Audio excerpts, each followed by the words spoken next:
काठमाडौँमा चाहिँ बालनले त्यो एक ठाउँ गरेको के हो भन्दा खोलो यो हो नि बागमतीको खोलो यो हो नि यहाँ बस्या थिए त्यो हटाउन खोजे बालनले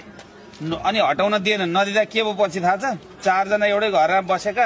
1.5 घण्टासम्म हेलिकप्टर नआएर लग्यो नि खोलाले हो त्यस्ताका लागि चाहिँ अर्का ठाउँमा सार्ने भने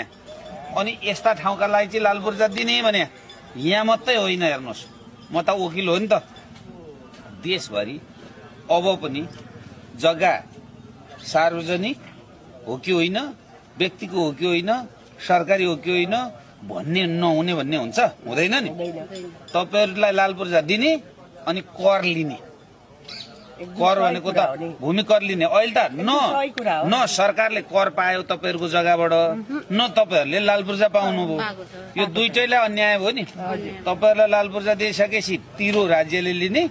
तपाईहरुले पर्या बेलामा बेच्न पाउनुभयो पर्या बेलामा तपाईको चाहिँ यो राखेर धितो राख्न पाउनुभयो पर्या बेलामा छरछरी विदेश पठाउन पाउनुभयो पर्या बेलामा यहाँ भएन भने अर्का ठाउँ गएर बास बस्छु भन्न पाइयो होइन पुरानाले गरेनन् भनेर हामी आका अनि यहाँ डोजर लाएर यहाँ चाहिँ के बनाउनु फुटबल ग्राउन्ड के बनाउनु लु भन्नु न